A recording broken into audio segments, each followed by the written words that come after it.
जय सिया राम, जय श्री कृष्ण।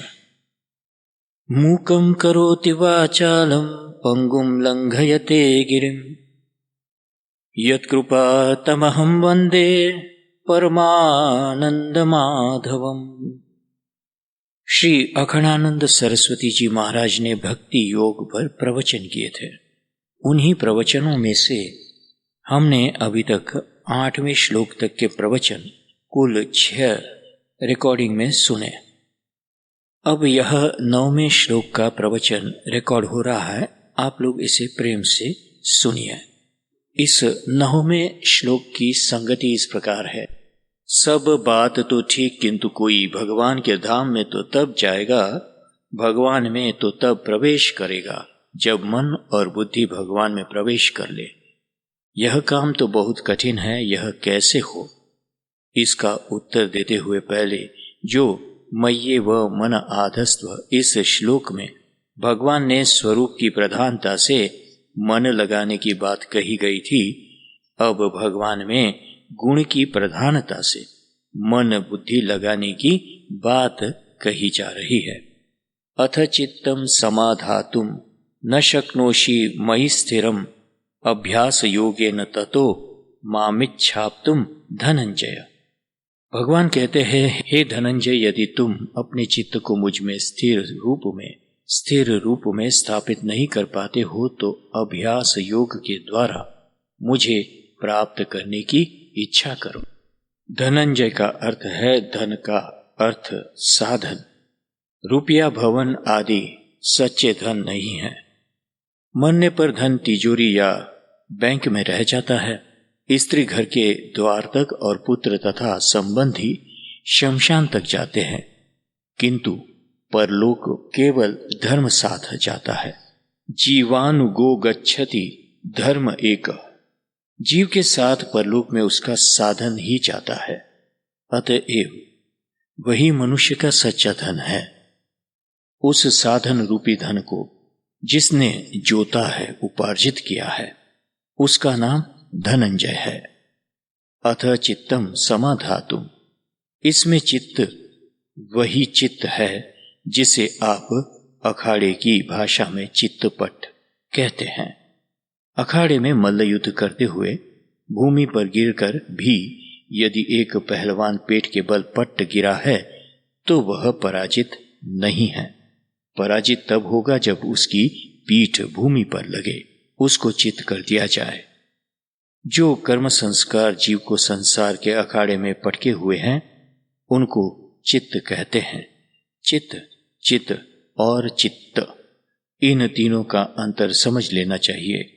चित्त कहते हैं चेतना को। चित्त का अर्थ है संचित, एकत्र किया हुआ। चित्त का अर्थ है कर्म संस्कारों की राशि।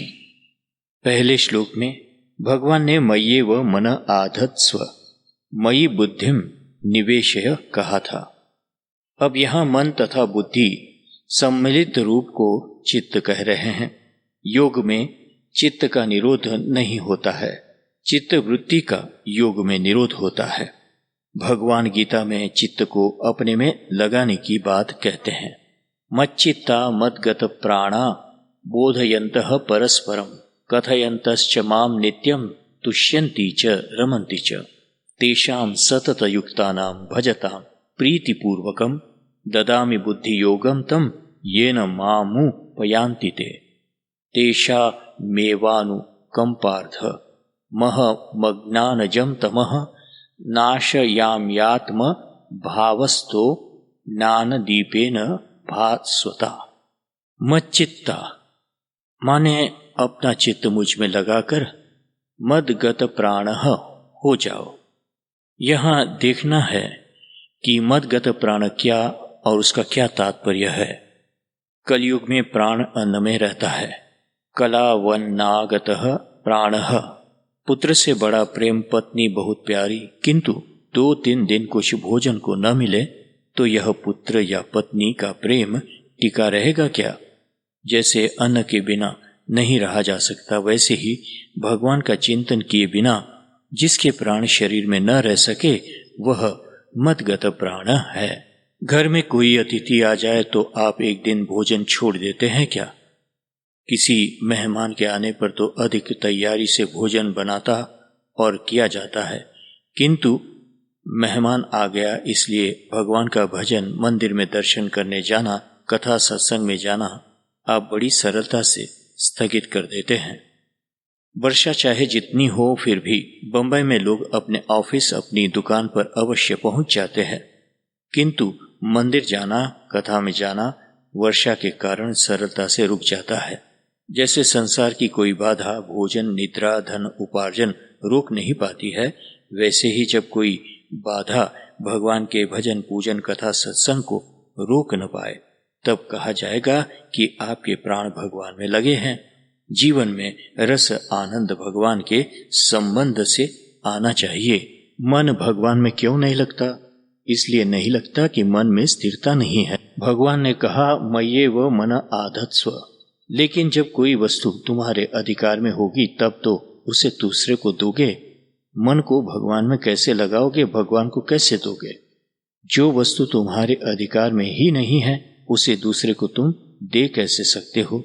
देश में जमींदारी उन्मूल होने से कुछ ही पहले मध्य प्रदेश के एक जमींदार मेरे पास आए। वे बोले मैं एक गांव आपको देना चाहता हूं। मुझे गांव लेकर क्या करना था? फिर भी मैंने पूछा जमींदारी उन्मूल होने पर उस गांव का क्या होगा? वे बोले उस समय तो उसे सरकार ले लेगी। मैंने कहा गांव सरकार ले लेगी किंतु उसका मुआवजा तो देगी। उन्होंने कहा वह गांव मेरे कुल में माफी का है, उसका कोई कर हम लोग देते नहीं थे, इसलिए उसका कोई मुआवजा नहीं मिलेगा। गांव जाने वाला है और उसका कोई मुआवजा मिलता नहीं है, ऐसे गांव को किसी को देने का क्या अर्थ है? इसी प्रकार आप कहते हैं कि मैं अपना मन भगवान को अर्पण कर देता हूं। मन आपके वश में है कि आप उसे अर्पण कर रहे हैं? मन तो सब इंद्रियों का स्वामी है, महत्व की वस्तु है। आप उससे बहुत कम महत्व की एक इंद्रिय को भगवान के अर्पण क्यों नहीं करते? ज्ञान इंद्रिय आपके वश में नहीं भी हो सकती है, किंतु कर्म इंद्रिय तो आपके वश में है। आप हाथ भगवान को अर्पण कर दीजिए। संकल्प कर लीजिए कि हाथ से अपने लिए, संसार के लिए कोई काम नहीं करेंगे, केवल भगवत सेवा का काम ही हाथ से करेंगे। यह कठिन लगता हो तो पैर भगवान को अर्पित कर दीजिए। अपने लिए या संसार के लिए, किसी के काम के लिए पैर नहीं चलेंगे, केवल भगवान के लिए, भगवत सेवा के लिए, परिक्रमा के लिए, तीर्थ यात्रा तथा मंदिर में दर्शन करने के लिए उन्हें काम में लेंगे। जो इंद्रियां आपके वश में हैं उन्हें तो भगवान को अर्पित करना नहीं चाहते, और जो मन आपके वश में नहीं है उसे आप भगवान को अर्पित करना चाहते हैं। अब आप कहें स्वामी जी वन में एक बंदर है, उसे मैं अर्पित करता हूं। इस अर्पण का क्या अर्थ हुआ? इस बंदर पर तुम्हारा क्या स्वामित्व है कि तुम उसे अर्पण करते हो? वह तुम्हारा पालतू होता, कम से कम तुमने उसे पकड़कर बांध लिया होता तो उसके अर्पण का एक अर्थ भी था, किंतु वन के स्वतंत्र बंदर को अर्पण करने वाले तुम कौन होते हो? इसी प्रकार जब चित्त में स्थिरता होगी, वह तुम्हारे वश में होगा, तब तुम उसे प्रभु को अर्पित कर सकोगे। मन दो प्रकार का होता है, चंचल और स्थिर। मन चंचल है तो चिंता मत करो। घर का बच्चा चंचल स्वभाव का हो जाता है तो उसे सहना, सुधारना पड़ता है। जैसे शौच जाना, रोगी होना आदि विवशता है, वैसे ही मन का चंचल होना भी तुम्हारी विवशता है। अतः मन को स्थिर बनाने के लिए अभ्यास करो।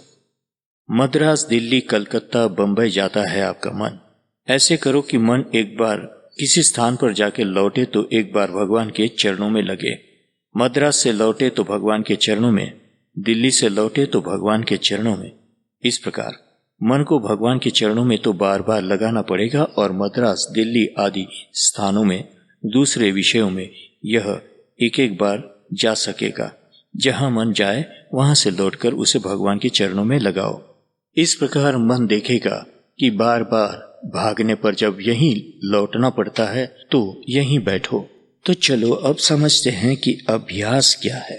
अभ्यास का अर्थ है दोहराना। संस्कृत में भू धातु को जब 2 बार भू भू कहना होता है तो बभूव शब्द बन जाता है। इसे अभ्यास कहते हैं। अभ्यास का दूसरा अर्थ है आसपास मंडराना। अभी का अर्थ, इसको अभ्यास का विच्छेद करते हैं। अभी यानी चारों ओर, आस यानी रहना। जिससे किसी का प्रेम हो जाता है उसके आसपास ही वह प्रेमी चक्कर काटता रहता है। यदि तुम अपने चित्त को स्थिर करके भगवान में स्थापित नहीं कर सकते तो अभ्यास करो। भगवान का एक चित्र सामने रख लो, उसके चरणों से लेकर मस्तक तक खूब ध्यानपूर्वक देखो। एक एक रेखा, वस्त्र का एक एक मोड़, आभूषणों की एक एक सूक्ष्म बनावट, भगवान के अंगों की गठन, उनका रंग, उनका हास्य, उनकी दृष्टि आदि सबको चरणों से मस्तक तक ध्यानपूर्वक देखो। इसके बाद नेत्र बंद करने पर कुछ सेकंड तक वह चित्र प्रत्यक्ष के समान दिखाई पड़ेगा। आकृति दिखना बंद हो जाए तो फिर नेत्र खोल कर देखो। बार बार ऐसा करते रहने से नेत्र बंद करके चित्र देखते रहने का समय बढ़ता जाएगा। योग दर्शनकार कहते हैं, तत्र स्थितो यत्नो अभ्यासः। जहां तुम मन को रखना चाहते हो वहां उसे रखने का प्रयत्न का नाम अभ्यास है। देवर्षि नारद प्रायः द्वारका में रहते थे। भगवान श्री कृष्ण उन्हें बीच बीच में अन्यत्र भेजते थे। देवर्षि तनिक व्रज का समाचार ले आइए। नारद जी को जाने में कितनी देर लगती थी। भगवान ने कभी इंद्रप्रस्थ भेजा तो कभी ब्रह्मलोक, लेकिन जहां भेजे गए वहां जाकर बहुत शीघ्र ही लौट आए भगवान के पास। इस प्रकार तुम अपने मन को नारद बना दो। वह जहां जाए वहां से लौटकर भगवान के पास आ जाया करे। नारद जी भगवान के मन के ही रूप है। अपने मन को तुम उनके समान बनाओ। श्री हरिदास जी कहते हैं, ज्यों ही राखत हो त्यों ही रहियत हो हे हरि। श्री सूरदास जी कहा करते थे कि जैसे राखो वैसे रहो। इन दोनों महात्माओं के इन वचनों में भी अंतर है। श्री हरिदास जी अपनी इच्छा भगवान की इच्छा में मिला चुके हैं और सूर में मिलाने को प्रस्तुत है। जो अपनी इच्छा भगवान की इच्छा में मिला चुका, उसे सोचने समझने की, बुद्धि लगाने की क्या आवश्यकता है। तत्रास्मदीय विमृशेन किया निहार्थः। जब बच्चे ने पिता के हाथ में उंगली पकड़ा दी तब किधर जाना, कहाँ मुड़ना, कहाँ बचना आदि सोचने की उसे क्या आवश्यकता। जहां ले जाना होगा पिता ले जाएंगे, जहां ठोकर या नाली से बचना होगा पिता बचाएगा। अब कहो कि इतनी निर्भरता तो नहीं है, मन सोचे बिना मानता नहीं, तब भगवान के विषय में सोचो। ऐसो कब करी हो मन मेरो, कर करवा हरवा गुंजनी को, कुंजनी माही बसेरो। भूख लगे तब मांगी खाई हो, गिनो न सांझ सवेरो। ब्रजबास इनकी टूक झूठ, और घर घर छाछ महेरो। यह रहनी ज्ञानी हो या अज्ञानी सबके लिए उत्कृष्ट है। भक्ति का अर्थ है एक देह की रहनी। शरीर तो शरीर है, वह ज्ञानी का हो या भक्त का। मनुष्य के पास यह चित्त ही वित्त है। चिति संज्ञा से चित्त बना है। वित्त लोभ से वित्त शब्द बनता है। चित्त ही मनुष्य का सबसे बड़ा वित्त है। इसे भगवान में स्थापित करना है, वही यह सुरक्षित रह सकता है। लेकिन धन को जहां रख दो वहां से दूसरे के उठाए बिना कहीं जाता नहीं, किंतु चित्त पक्षी है। इसके राग द्वेष रूपी पक्ष है, यह स्वयं उड़ जाता है। इसलिए भगवान ने कहा, यदि मयि चित्तम स्थिरम यथा स्यात् तथा समाधातुम न शक्नोषि। तुम इस प्रकार चित्त को नहीं पाते कि वह वहां स्थिर रह सके तो अभ्यास करो। मुझे अपने बचपन का स्मरण है कि माँ के पास भोजन करते करते बीच में कुत्ते का पिल्ला पकड़ने के लिए दौड़ पड़ता था और तब माँ बड़े प्रेम से पुकार कर बुलाती थी। परम वात्सल्यमयी माँ और प्रिय लगने वाला रसमय भोजन छोड़कर कुत्ते के पिल्ले को पकड़ने दौड़ने में कोई सुख विशेष नहीं था, किंतु यह बच्चे की स्वाभाविक चंचलता है। इसी प्रकार करुणा वरुणालय भगवान से अधिक स्नेह कोई दे नहीं सकता, और उन सौंदर्य माधुर्य धाम के जैसा आनंद भी अन्यत्र नहीं है। किंतु चित्त वहां रुकता नहीं, चंचल होना उसका स्वभाव बन गया है। वह चित्त उपहार रूप में भगवान को दे देना है। कैसे देना है? स्थिरम यथा स्यात् तथा, जैसे भी वह वहां स्थिर रहे उस रूप में। अब सुनो, एक मनुष्य ने किसी को अपना बैल बेच दिया। खरीदने वाला बैल लेकर चला, किंतु वह मार्ग से ही वह बैल रस्सी छुड़ाकर भाग आया। अब यदि बेचने वाला बेईमान है तो बैल को बांध लेगा, उससे काम लेगा। खरीदने वाला मांगने आएगा तो कहेगा कि बैल मेरा है, मैंने बेचा नहीं था। लेकिन यदि वह ईमानदार है तो बैल को पकड़कर उसके घर पहुंचाएगा जिसने खरीदा है। अब तुम देखो कि तुम इन दोनों में क्या बनना चाहते हो, खरीदने वाला या बेचने वाला, या ईमानदार या बेईमान।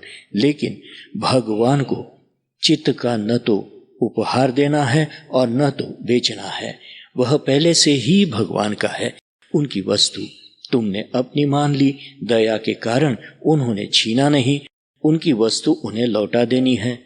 बेची हुई वस्तु को न देना बेईमानी है। किसी वस्तु का दान देकर फिर उसका स्वयं उपभोग करना अधर्म है। लेकिन यहाँ न उपहार देना न दान देना, दूसरे की वस्तु हम अपनी बनाए बैठे हैं। उसे तो केवल उसके ठीक स्वामी को लौटा देना है। हुआ यह है कि हमारे पास रहने से चित्त का स्वभाव बिगड़ गया है। यह अपने स्वामी के समीप रहना नहीं चाहता, बार बार भाग आता है। अतः इसे बार बार वहीं पहुंचा देने का है, वहीं पहुंचाते रहना है जब तक यह वही स्थिर न रहने लगे। मामिच्छाप्तुम का अर्थ करते हुए श्री रामानुजाचार्य जी ने लिखा है, स्वाभाविकानवधिकातिशय सौंदर्य सौशील्य सौहार्द्य वात्सल्य कारुण्य माधुर्य गांभीर्य दार्य शौर्य वीर्य पराक्रम सार्वज्ञ सत्य कामात्व सत्य संकल्प सर्वेश्वरत्व सकल कारणात् वाद्य संख्येय कल्याण गुण गणैक सागरे निखिल हेय प्रयत्नीके मयि। इस श्लोक में भगवान के गुणों में चित्त को लगाने की बात कही गई है। यह प्रारंभ में बता आए। अब भगवान के सौंदर्य का चिंतन करो जो स्वाभाविक है। स्नो पाउडर, रोल, आभूषण आदि श्रृंगार के प्रसाधनों से प्राप्त किया हुआ सौंदर्य नहीं है। इसका यह अर्थ भी है कि वह कल्पित नहीं है। अद्वैत मत से भी माया अनादि है और प्रवाह रूप से नित्य है। अतएव अद्वैत मत में भी वैकुंठ साकेत आदि की नित्यता तो स्वीकृत है, किंतु अधिष्ठान रूप से ब्रह्म से उसकी भिन्नता स्वीकृत नहीं है। वैष्णव आचार्य कहते हैं कि भगवान का सौंदर्य मायिक नहीं है, वह अनअवधि का अतिशय है, अर्थात अनंत एवं निरतिशय, जिससे बड़ा कोई नहीं है। भगवान श्री राम के सौंदर्य को ही ले लो। श्री राम लक्ष्मण महर्षि वाल्मीकि जी के साथ उनके तपोवन में कई दिन रहकर पैदल चलकर जनकपुर गए थे। उनके शरीर पर कोई विशेष श्रृंगार तथा आभूषण आदि नहीं थे, लेकिन ज्ञानियों के शिरोमणि जनक उन्हें देखकर कहते हैं, इन ही बिलोकत अति अनुरागा, बरबस ब्रह्म सुख ही मन त्यागा, सहज विराग रूप मन मोरा, थकित होत जिमि चंद चकोरा। जब महाराज जनक की यह दशा है तो जनकपुरी की नारियां तो स्त्रियां हैं। उनका यह कहना ठीक ही है। कहु सखी उसको तनुधारी, जो न मोह यह रूप निहारी। गोस्वामी श्री तुलसीदास जी ने वर्णन किया है कि श्री राम जी का विवाह देखने के लिए जब भगवान नारायण जनकपुर जाने को तैयार हुए तो लक्ष्मी जी भी साथ चल पड़ी।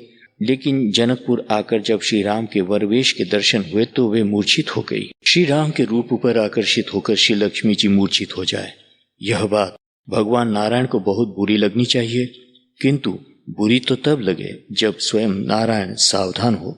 श्री राम के अतिशय सौंदर्य को देखकर वे स्वयं भी मूर्छित हो गए। हरि हित सहित राम जब जोहे, रमा समेत रमापति मोहे। भगवान शंकर, विष्णु भगवान या देवता भगवत भक्त है, सात्विक है। महाराज जनक या जनकपुर के लोग शुद्ध चित्त है। वे भगवान श्री राम के सौंदर्य से मुग्ध हुए, यह स्वाभाविक था। लेकिन खर दूषण राक्षस थे, क्रूर थे। उनकी बहन के नाक कान लक्ष्मण ने काट लिए थे। क्रोध से भरे राक्षसों की सेना लेकर वे मारने आए थे, किंतु श्री राम को देखकर वे भी मोहित होकर रह गए। कहते हैं, हम भरी जन्म सुनहु सब भाई, देखी नहीं अस सुंदरताई। यद्यपि भगनी कीन्ही कुरूपा, बदलायक नहीं पुरुष अनूपा। यह तो मनुष्य एवं राक्षसों की बात है। श्री राम के सौंदर्य पर मुग्ध तो हो गए जलचर जीव। लंका पर चढ़ाई के समय समुद्र पर सेतु तो बंध गया, किंतु विशाल वानर सेना उस पर से पार होने लगती तो बहुत समय लगता। भगवान श्री राम सेतु पर आए तो उनके दर्शन करने समुद्र के महाविशाल कच्छप, तिमिंगल आदि मत्सर ऊपर आ गए। वे भगवान का दर्शन करके ऐसे मुक्त हो गए कि उन्हें अपने शरीर का भान ही नहीं रहा। तनक ओट न देखिए बारी, मगन भय हरि रूप निहारी। सेना के बानर भालू उन जलचरों के ऊपर चढ़ गए। जैसे जैसे भगवान राम सेतु पर आगे बढ़े, वैसे वैसे वे जलचर भी आगे चलते गए। इस प्रकार जलचरों की पीठ पर खड़े बानरों को तो जैसे सवारी मिल गई, उन्हें चलने का परिश्रम भी नहीं करना पड़ा और वे समुद्र के पार पहुंच गए। भगवान श्री राम का सौंदर्य ऐसा है कि शंकर जी, ब्रह्मा, नारायण, सनकादि ऋषि मुनि उसी का ध्यान करते हैं। श्री काकभूषण जी कहते हैं, यही सुख कर लबलेस, जेहि बारेक सपनेहु लहेऊ, ते नहीं गनहि खगेश, ब्रह्म सुख ही सज्जन सुमति। मेरे पिताजी रामायण के प्रेमी थे, किंतु उनका शरीर पहले छूट गया था। उनके पीछे जब मेरे पितामह का शरीर छूट गया, तब एक मुकदमा वे छोड़ गए थे। मैं उस समय नाबालिग था। उस मुकदमे के संबंध में एक वकील के यहाँ जाना पड़ता था। वे रामायण के बहुत अनुरागी थे। रात में भोजन उपरांत छत पर बैठकर या पलंग पर सोते सोते वे मुझे रामायण की बातें सुनाते रहते। उन्होंने सुनाया, राम सिय सुंदरी परिछाई, राम सिय तनु की परिछाई, जगमगाती मणि खम्बन ही माही, मनहु मदन रति धरि बहुरूपा, निरखहि राम विबह अनुपा, दरस लालसा सकुच न थोरी, प्रगट ही दुरही बहोरी बहोरी। रति तथा काम को भी उस सौंदर्य निधि के सन्मुख आने में संकोच होता है। ऐसा अनुपम सौंदर्य भगवान का है। आजकल तो ऐसा हो गया है कि पुरुष पैर से सिर तक अपने शरीर को कपड़ों से ढके रहते हैं और स्त्रियां अपने शरीर का अधिक से अधिक भाग खुला रखने का प्रयत्न करती है। कम से कम वस्त्र शरीर पर डालना, यह आजकल की स्त्रियों का प्रयत्न रहता है। लेकिन पुराने समय में ऐसा था कि स्त्रियां तो अपने पूरे शरीर को वस्त्र से ढका रखती थी और पुरुष बहुत कम वस्त्र पहनते थे। उनका कमर से ऊपर का भाग तो प्राय नंगा रहता था। भगवान के ऐसे खुले शरीर का सौंदर्य मन से चिंतन करो तो मन उसी में लग जाएगा। भगवान के शरीर का सौंदर्य ऐसा है कि वे स्वयं उस पर मुग्ध हो जाते हैं। श्रीमद् भागवत में आया है कि विस्मापनम स्वस्य च सौभगैर्दः परम पदम भूषण भूषणांगम। इसी आधार पर श्री रूप गोस्वामी ने वर्णन किया है कि एक बार भगवान श्री कृष्ण ने हाथ में दर्पण लिया तो अपने सौंदर्य को देखकर चौंक उठे। अपना प्रतिबिंब देखकर बोले, अरे यह पहले कभी नहीं देखा अनुपम आश्चर्यजनक सुंदर कौन है? यदि मैं राधा होता तो अवश्य इससे विवाह कर लेता। अहमपि परिभोक्तुम कामये राधिकेव। भगवान श्री नारायण का सौंदर्य भी ऐसा ही अतुलनीय है। लक्ष्मी जी ने त्रिलोकी की जांच करके तब श्री नारायण का वर्ण किया था। यदि तुम्हें सौंदर्य प्रिय है तो भला भगवान से श्रेष्ठ सुंदर कौन होगा? उनके सौंदर्य का दर्शन करो। अब गुण आता है सौशील्य का। भगवान के सौशील्य का चिंतन करो। वाल्मीकि रामायण में आया है कि युद्ध के जब रावण मारा गया, उसकी अंतिम क्रिया करने वाला कोई नहीं बचा था। रहा न कुल को रोवनी हारा। विभीषण श्री राम के पक्ष में थे। वे बोले, मैं ऐसे दुरात्मा, धर्म विरोधी, ऋषि मुनियों का शत्रु, भगवत विमुख भाई का शब्दाह भी नहीं करूंगा। तब श्री राम ने उन्हें समझाया कि रावण दुष्ट था, देवताओं तथा मुनियों को सताता था। यह सब बातें तो उसके जीवन के साथ समाप्त हो गई। मेरी शत्रुता भी उसके जीवित रहने तक की ही थी। मरणांतानि वैराणि निवृत्तम नह प्रयोजनम। शत्रुता शत्रु के मरने के साथ समाप्त हो जाती है। अब उससे द्वेष करके अपने चित्त को दूषित तो करना नहीं है। जैसे वह तुम्हारा भाई, वैसे मेरा भाई। तुम उसका अंत्येष्टि संस्कार करो। ये लक्ष्मण तुम्हारे साथ जाएगा। ऐसा उत्तम शील कि रावण से भी द्वेष नहीं। लक्ष्मण को उसकी अंत्येष्टि में सम्मिलित होने को भेजा। शील इसी को कहते हैं कि किसी का कभी बुरा न चाहे। सील स्नेह सिंधु रघुराई। अब भगवान का सौहार्द गुण सुनिए। भगवान का सौहार्द चिंतन करो तो मन उसी पर मुक्त हो जाएगा। गीध कौन सा उत्तम पक्षी है, लेकिन जैसे कोई अपने पिता की अंत्येष्टि क्रिया करे, वैसे अपने हाथों श्री राम ने जटायु की अंतिम क्रिया संपन्न की और उन्हें जलांजलि दी। घायल जटायु को जैसे ही देखा, श्री जानकी के हरण का दुख भूल गए और उसके घायल शरीर को गोद में लेकर अपनी जटाओं से उसके रक्त को पोंछने लगे। अपने आंसुओं से जटायु के शरीर को उन कमल लोचन ने मृत्यु के उपरांत उन्हें स्नान करा दिया। पद्म पुराण में एक कथा आती है। विभीषण लंका का राज्य प्राप्त करके पश्चात श्री रंग क्षेत्र में आकर जम्बुकेश्वर लिंग को अर्चना किया करते थे। श्री रंगम में जम्बुकेश्वर जल तत्व लिंग है। इसके नीचे से बराबर जल निकलता रहता है। एक बार जब वे अर्चना के लिए आ रहे थे तो अकस्मात एक वृद्ध तपस्वी मार्ग में अनायास आ गया और रथ के रोकते रोकते भी वह विभीषण जी के रथ के पहिए के नीचे दबकर मर गया। इस घटना से वहां के ब्राह्मण बहुत क्रुद्ध हुए। उन्होंने विभीषण को पकड़ लिया और बोले, इस राक्षस ने ब्राह्मण को मार दिया है, इसे मार डालना चाहिए। विभीषण स्वयं दुखी थे। उन्होंने कुछ कहा नहीं और ब्राह्मण को रोका भी नहीं, लेकिन बहुत प्रयत्न करने पर भी वे ब्राह्मण विभीषण को मार नहीं सके, क्योंकि श्री राम जी ने विभीषण को अमरत्व का वरदान दिया था। इससे ब्राह्मणों ने उन्हें एक गुफा में बंद कर दिया। देवर्षि नारद जी से विभीषण के बंदी होने का समाचार पाकर भगवान श्री राम पुष्पक विमान में बैठकर श्री रंग क्षेत्र में आए। ब्राह्मणों ने उनका सत्कार किया और बोले, एक राक्षस ने यहाँ एक ब्राह्मण को मार दिया है। हम लोगों के मारने से वह मायावी मरता नहीं है। आप सम्राट है, अतः उसे प्राण दंड दीजिए। विभीषण को ब्राह्मणों ने यह कहकर श्री राम के सन्मुख उपस्थित किया तो भगवान श्री राम बोले, वरम ममेव मरणम मद्भक्तः हन्यते कथम भूत्यापराधे सर्वत्र स्वामिनो दंड इष्यते। ब्राह्मणों, मेरे शासन का यह नियम तो आप सब जानते ही हैं कि कहीं भी कोई सेवक अपराध करे तो उसके अपराध का दंड उसके स्वामी को दिया जाता है। यह मेरा भक्त है, अतः यह कैसे मारा जा सकता है? आप लोगों को प्राण दंड देना है तो मुझे दीजिए। साहब होते सरोस सेवक के अपराध सुनी, अपने देखे दोष सपनेहु राम न उर धरे।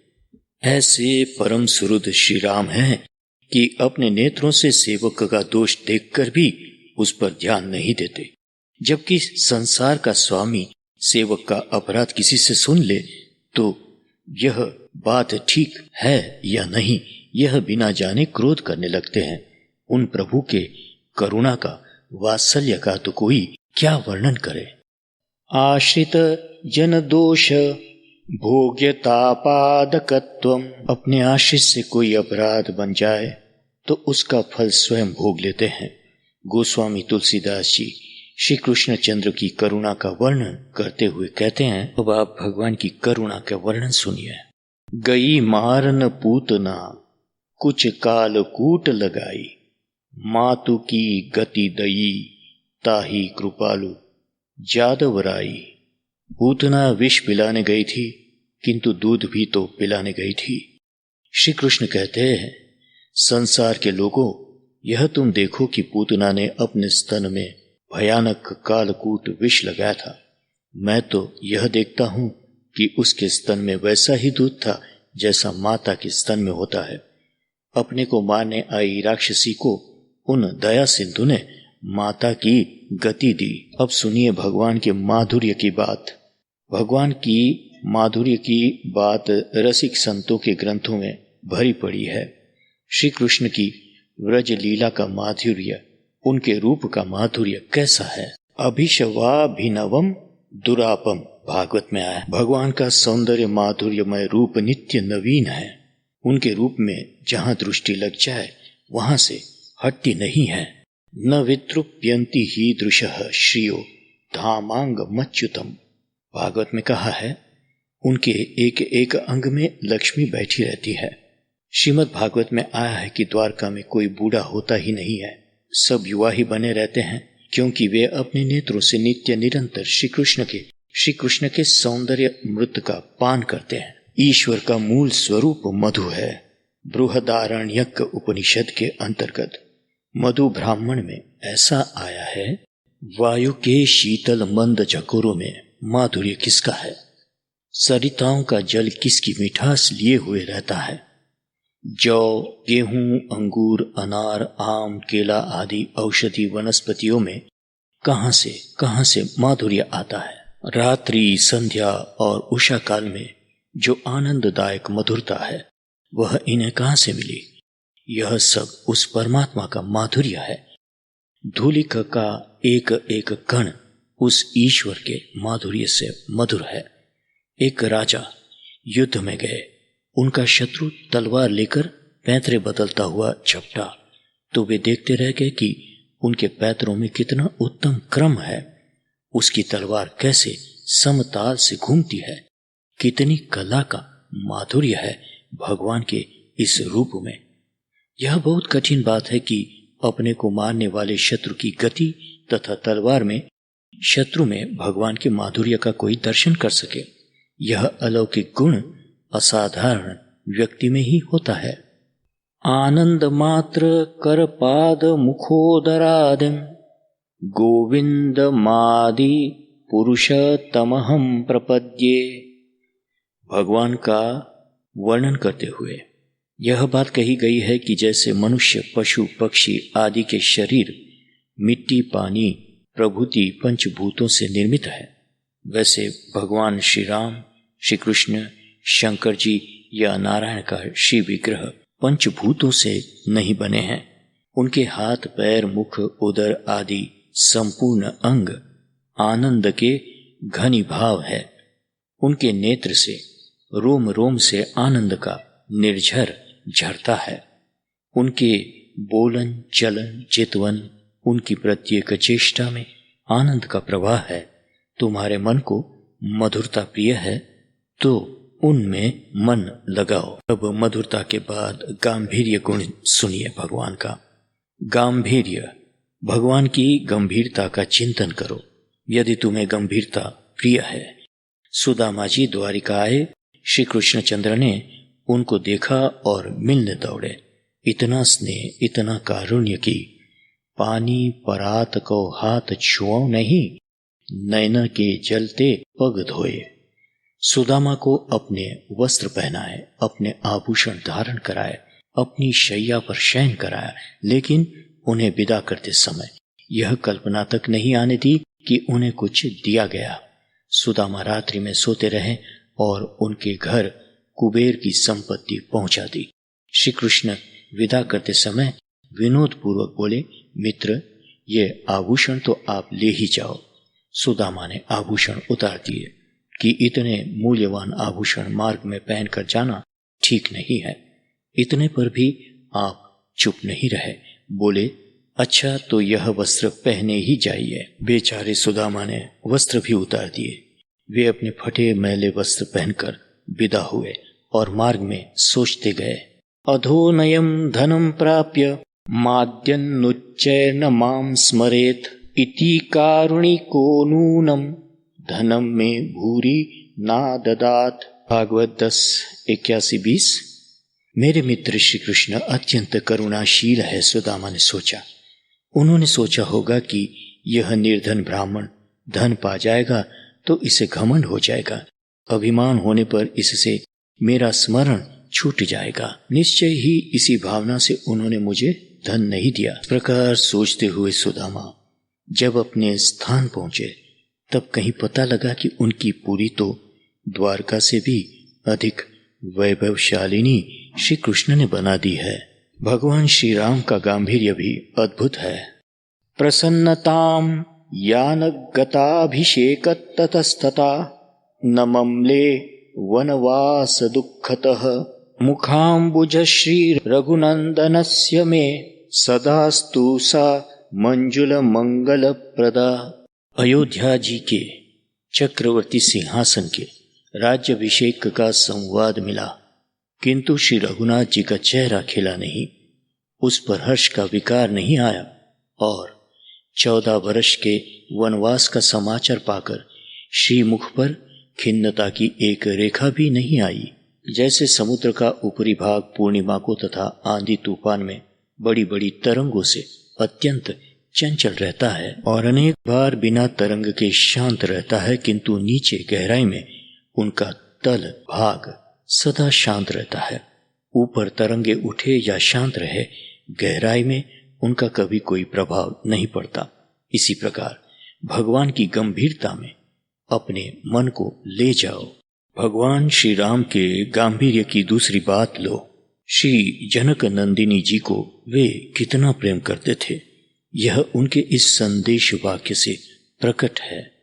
तत्व प्रेम कर मम अरु तोरा, जानत प्रिय एक मन मोरा, सो मन सदा रहत तो ही पाही, जानू प्रीति रस एतने ही माही। श्री राम जी कहते हैं कि उनका मन उनके शरीर में नहीं, श्री जानकी जी के शरीर में रहता है। रावण ने जानकी जी का हरण किया तो श्री राम प्रेम में उन्मत्त होकर क्रंदन करते थे। समुद्र पर सेतु बंधवाया और युद्ध करके रावण को कुल समेत नष्ट कर दिया। कोई अपनी स्त्री का अपहरण कर ले और उसे ले जाए तो चुप होकर बैठने के बदले उसके उद्धार के लिए महान उद्योग करना चाहिए। यह आदर्श मर्यादा पुरुषोत्तम ने स्थापित किया, लेकिन जब उन्हीं जानकी जी की प्रजा में निंदा हुई तो उन्हें वन में त्याग दिया। प्रजा यदि न चाहे तो राजा को अपनी पत्नी को भी पास नहीं रखना चाहिए, यह आदर्श स्थापित किया।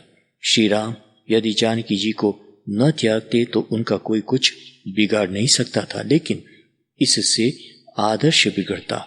आने वाले राजा तथा प्रशासक प्रजा के मन की उपेक्षा करते और करना अपना अधिकार मानने लगते। इसलिए भगवान श्री राम ने कहा है, सौख्यम दयाम च मैत्रीम च अथवा जानकीमपि आराधनाय लोकस्य मुंचतो नास्ति मे व्यथा।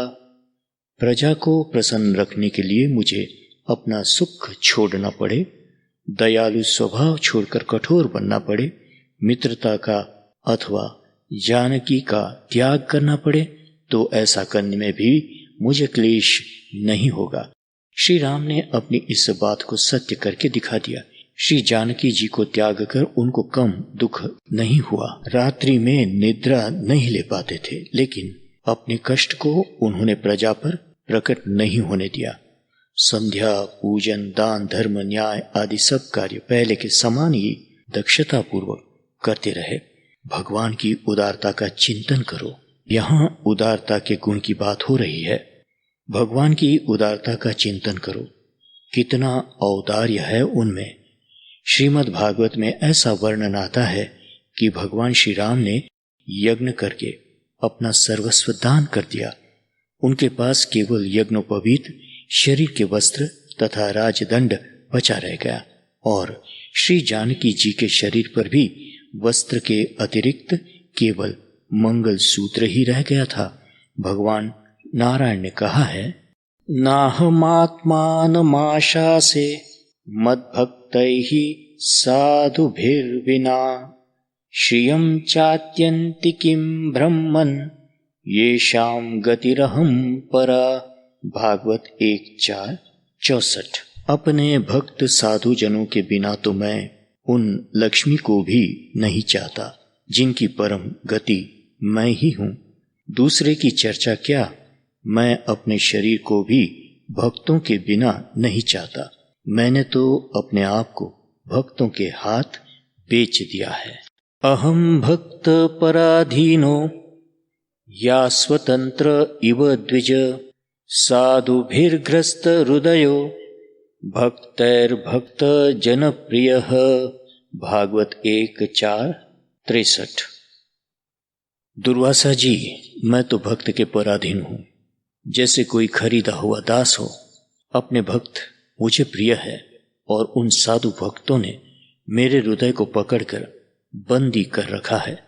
सुदामा की बात ले लो, वे श्री कृष्ण के पास क्या ले गए थे। धाना मुष्टि मुचे कुचैल मुनये दत्ते स्म वित्तेशताम। 4 मुट्ठी चौड़ा ले आने वाले उस मलिन चिथड़े पहनने वाले ब्राह्मण को द्वारकानाथ ने धनाधीश कुबेर की संपत्ति दे डाली। किसी को कोई वस्तु दे देना ही उदारता नहीं है, अपमान सहकर उपकार करना महान उदारता है। जन्मते शिशुपाल दिन प्रति देत गनि गनि गारी। कियो लीन सु आप में हरि राजसभा मंझारी। शिशुपाल जन्म से श्री कृष्ण का शत्रु था। नियम पूर्वक प्रतिदिन उन्हें गालियां देता था, किंतु श्री कृष्ण ने उसे मारा तो उसका अपना सायुज्य दिया। अघासुर ने उनके सखा गोप बालकों को तथा बछड़ों को निगल लिया। स्वयं उनको भी वह मारना चाहता था, किंतु उसकी जीव ज्योति कहाँ मिली? श्री कृष्ण के चरणों में। उसे भी अपना स्वरूप भगवान ने प्रदान किया। कोई उनके चरणों का स्मरण करता है तो स्मरण करने वाले को वे अपने आप को दे डालते हैं। स्मरतः पादकमल मात्मानमपि यच्छति। भागवत में आया है, दूसरे दाता तो धन, भवन, वस्त्र, पशु आदि देते हैं, किंतु भगवान ही ऐसे हैं जो अपने आप को भी दे डालते हैं। अजामिल ने अपने पुत्र नारायण को मरते समय पुकारा था। भगवान का नाम नहीं लिया था उसने, किंतु पुत्र के बहाने भगवान नाम मुख से निकला। इस नामाभास से ही भगवान के पार्षदों ने उसे यमदूतों से छुड़ाया। पुराणों में एक कथा है कि कोई मलेच्छ वन में शौच जाने बैठा। उसी समय एक जंगली सुअर ने उसे मारा। सुअर को देखकर वह मलेच्छ चिल्लाया। इस प्रकार मरते समय मुख से जो हराम में राम निकला, तो इस नाम आभास से ही उसकी मुक्ति हो गई। भगवत पार्षद उसे साकेत ले गए। शिव पुराण में इसी प्रकार की एक कथा है कि एक डाकू प्रायः अपने साथियों को आहर अर्थात छीन लो, प्रहर अर्थात मारो, इस प्रकार कहा करता था।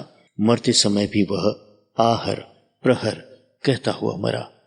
आहर प्रहर में जो हर शब्द है, इस नाम आभास के उच्चारण से ही शंकर जी के दूत आए और उसे शिवलोक ले गए।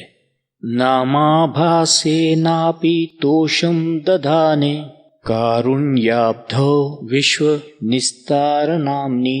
करुणा वरुणालय नाम आभास से ही संतुष्ट हो जाते हैं। उनका नाम इतना उदार है कि वह पापों से पापी का उद्धार कर देते हैं। उन दयामयी की उदारता असीम है। एक बार सत्यभामा जी ने श्री कृष्ण जी से पूछा, आप मेरे हैं? श्री कृष्ण ने कहा, हाँ, मैं तुम्हारा हूं। सत्यभामा ने कहा, तब तो मैं तुम्हारा दान करूंगी। सचमुच हाथों में जल अक्षत लेकर संकल्प किया, ब्रह्मपुत्राय नारदाय त्वम पतिमहम संप्रददे, और नारद जी को भगवान श्री कृष्ण का दान कर दिया। देवर्षि नारद बोले, श्याम सुंदर, अब तुम मेरे हो गए।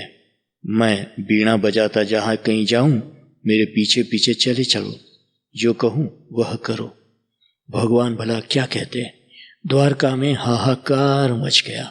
किसी प्रकार नारद जी इस बात पर माने कि श्री कृष्ण के बराबर तौलकर धन उन्हें दे दिया जाए तो वे उन्हें मुक्त कर देंगे। अब भगवान श्री कृष्ण तराजू के एक पलड़े में बैठे और दूसरे पलड़े में धन रत्न डाले जाने लगा।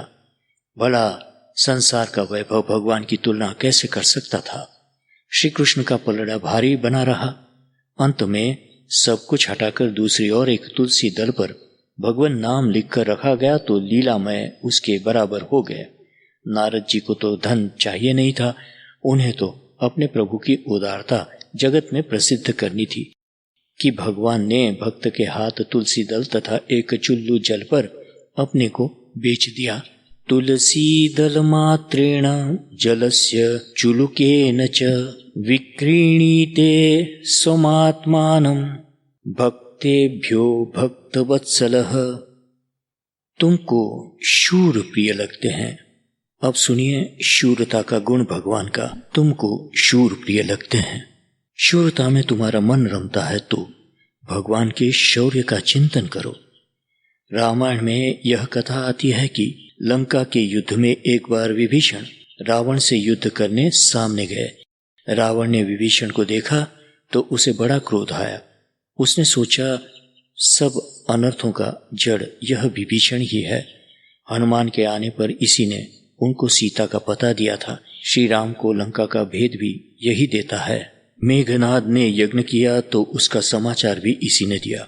इसे मार ही देना चाहिए। यह सोचकर रावण ने अमोघ शक्ति विभीषण पर चलाई।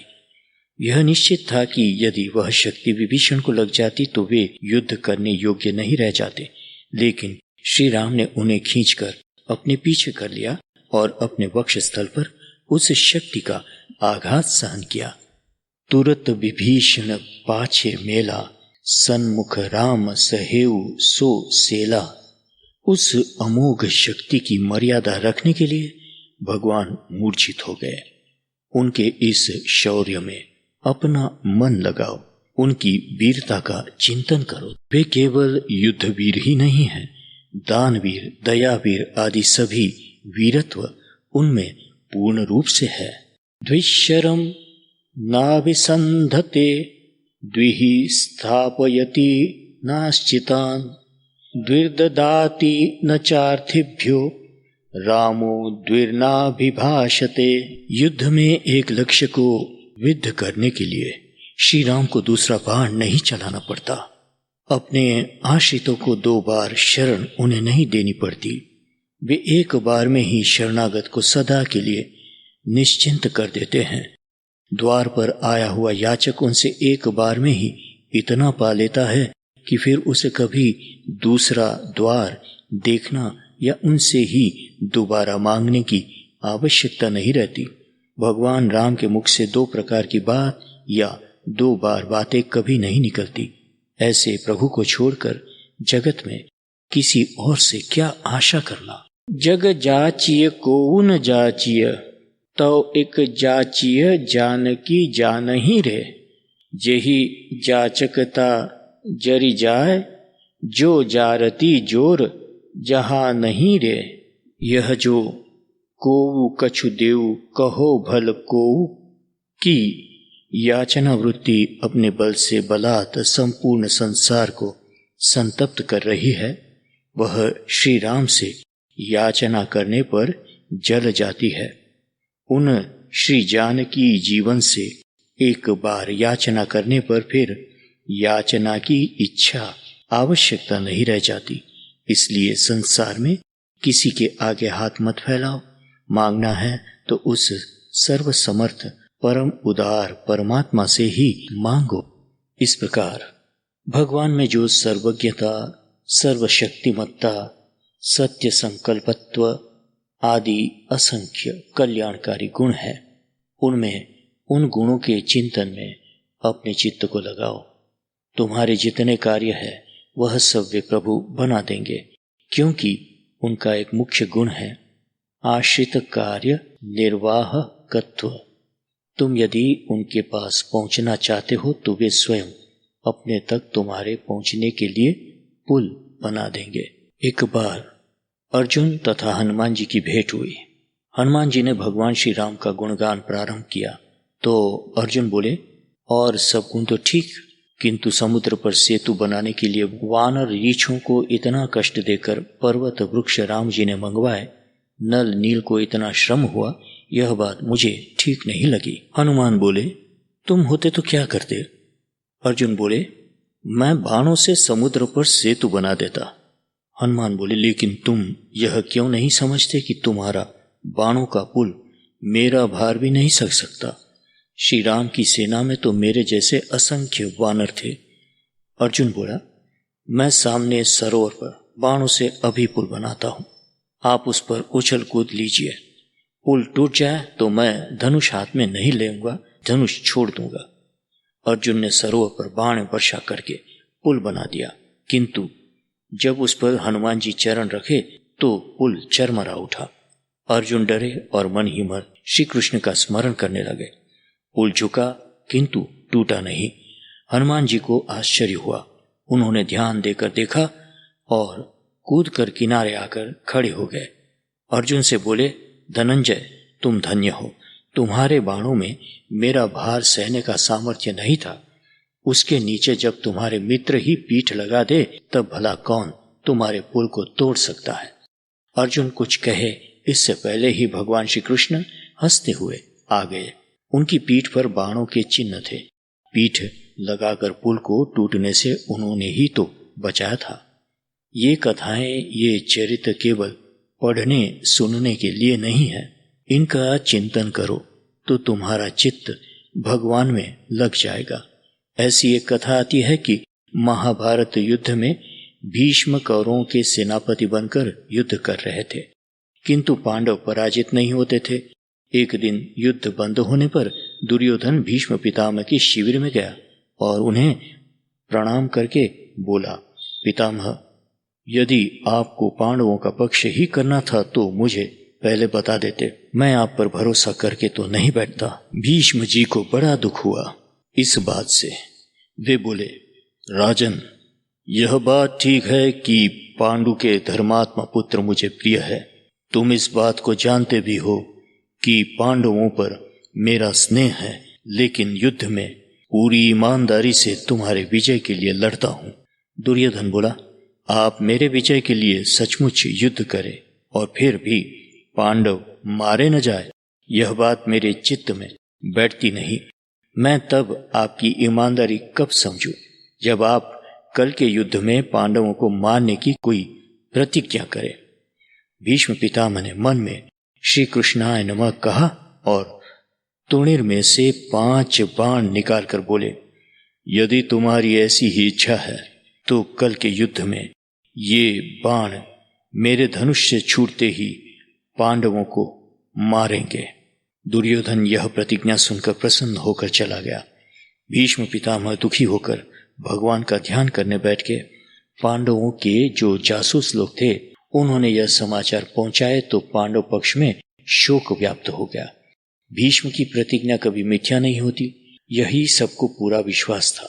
5 पांडवों ने सन्मुख युद्ध में प्राण देना है यह निश्चित कर लिया, लेकिन द्रौपदी बहुत व्याकुल हो गई कि उसे कल विधवा होना पड़ेगा। इसी समय श्री कृष्ण वहां आए। सब बातें सुनकर बोले, कृष्णे, तुम मेरे साथ चलो। द्रौपदी ने चिढ़कर कहा, तुमको इस समय भी परिहास सूझता है? इस विपत्ति में, इस रात्रि में कहाँ चलने को कहते हो? श्री कृष्ण बोले, तुम उठो और मैं जहां चलता हूं। मेरे साथ चलो। पांडवों का और द्रौपदी का श्री कृष्ण पर अविचल विश्वास था। द्रौपदी उठी और श्री कृष्ण के पीछे चल पड़ी। जब युद्ध भूमि पार करके कौरवों के शिविर के पास वे पहुंचे तो श्री कृष्ण ने कहा, तुम्हारे ये जूते तुम्हारे पिता के घर के हैं। पांचाल के जूते देखकर कौरव दल के लोग तुम्हें पहचान लेंगे, इनको उतार दो। द्रौपदी ने जूते उतारे तो श्री कृष्ण ने अपने पीतांबर में लपेटकर उन्हें अपनी बगल में दबा दिया और दूर से भीष्म पितामह का शिविर दिखलाकर वहां जाने को कहा। वहां क्या करना है यह भी समझा दिया। उसी शिविर में प्रतिदिन ब्रह्म मुहूर्त के प्रारंभ में दुर्योधन की पत्नी पितामह के प्रणाम करने को आती थी। पितामह नेत्र बंद करके ध्यान कर रहे थे। द्रौपदी ने वहां जाकर आभूषणों की झनकार करके उनके चरणों में प्रणाम किया तो भीष्म ने समझा कि दुर्योधन की पत्नी प्रणाम कर रही है, अतः बोले, पुत्री सौभाग्यवती भव। अब द्रौपदी ने कहा, पितामह आप सत्य प्रतिज्ञा है, किंतु मैं आपकी किसी बात को सत्य मानूं। आपने मेरे पतियों को मारने की प्रतिज्ञा की है, यह सत्य है या मुझे सौभाग्यवती होने का जो आशीर्वाद अभी दिया है वह सत्य है। भीष्म ने चौंक कर नेत्र खोले और बोले, कृष्ण तुम यहाँ? फिर 2 क्षण रुककर बोले, पांचाली सत्य तो श्री कृष्ण की इच्छा ही है। वे जो चाहते हैं उसे अन्यथा करने में कौन समर्थ है। मेरी प्रतिज्ञा रहे या जाए, उनकी इच्छा पूर्ण हो। तुम ये 5 बाण ले जाओ। भीष्म ने बाण द्रौपदी को दे दिए। इसी समय श्री कृष्णचंद्र वहां आए और बोले, गंगानंदन तुमने मेरे लिए अपनी प्रतिज्ञा छोड़ी है, तो कल दोनों दलों के सन्मुख तुम्हारे लिए मैं भी अपनी प्रतिज्ञा भंग करूंगा। पांडव जीवित रहेंगे और कृष्ण अपनी प्रतिज्ञा तोड़ेगा। पितामह हाथ जोड़कर बोले, लीलामय आप व्रज में वंशी धारण करते थे, किंतु आज यह पीतांबर में कौन सा चमत्कार आपने छिपा रखा है। श्याम सुंदर ने हंसकर कहा। द्रौपदी के जूते नीचे डालकर बोले, मैं तो पांडवों का, द्रौपदी का और आप जैसे भक्तों का सेवक हूं। आप सबकी चरण पादुका ढोने का सौभाग्य मुझे कहां प्रतिदिन मिल पाता है। इस प्रकार अनंत करुणा धाम भक्त वत्सल के गुणों का चिंतन करो तो मन उनमें लग जाएगा। मय्ये व मन आधस्त्व में, भगवान में मन लगाने में भक्ति और योग दोनों आ गया। मयि बुद्धि से ज्ञान योग तथा निवेशय से स्थित प्रज्ञता सूचित कर दी। भक्ति पर्यंत योग और स्थित प्रज्ञता पर्यंत ज्ञान पहले श्लोक में सूचित कर दिया था। उसका फल बताया था परमात्मा में निरंतर अवस्थान। भगवान में मन लगाने की 4 प्रणाली है। पहली, बुद्धि से स्वरूप का चिंतन करो, बुद्धि को भगवत रूप में लगाओ। दूसरी, मन की प्रधानता से भगवान के द्वारा भगवान के गुणों का चिंतन करो। तीसरी, बुद्धि या मन के द्वारा चिंतन न हो सके तो संपूर्ण समय भगवत सेवा में ही लगाओ। चौथी, यदि संपूर्ण समय भगवत सेवा में न लग सके, न लगा सको तो काम चाहे जो करो, उसका फल भगवान को अर्पित कर दो, अर्थात निष्काम कर्म करो। इसलिए इस श्लोक में भगवान ने यह बात समझाई कि यदि बुद्धि और मन को मुझ में प्रविष्ट कर देना तुम्हारे लिए संभव नहीं है तो तुम उसका अभ्यास करो। मेरे गुणों के चिंतन के द्वारा मन को मुझ में आविष्ट करने का अभ्यास करो। मेरे स्वरूप के चिंतन से बुद्धि को मुझ में प्रविष्ट करने का अभ्यास करो।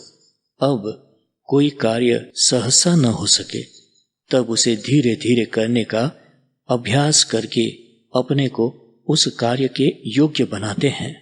भगवान की सर्वज्ञता, सर्वेश्वरता आदि के चिंतन से बुद्धि में जो भगवान में निविष्ट होने की शक्ति नहीं है वह आ जाएगी। भगवान के सौंदर्य, माधुर्य, सौशील्य आदि गुणों के चिंतन से मन में जो उनमें आविष्ट होने की सामर्थ्य नहीं है वह दूर होगी, तब इसका फल क्या होगा? वही निवशस्यसि मय्येव, भगवान में ही निवास हो जाएगा। मामिच्छाप्तुम, यह सब क्यों किया जाए? यदि तुम भगवान को पाना चाहते हो तो यह करो। मुख्य प्रश्न यही है कि तुम भगवान को पाना चाहते हो या नहीं। केवल कथा सुनने के लिए आते हो या कथा सुनने से पुण्य हो जाएगा इसलिए आते हो तो भी अच्छी बात है, किंतु क्या तुम चाहते हो कि तुम्हारा मन संसार में भटकना छोड़कर भगवान में लगे, तुम्हारी बुद्धि भगवान का ही चिंतन करे? ऐसी इच्छा है तो इसका बार बार अभ्यास करो। श्री रामाय नमः, श्री कृष्णाय नमः, सद्गुरुदेव परमात्मने नमः। हरि ओम तत्सत, हरि ओम तत्सत, हरि ओम तत्सत।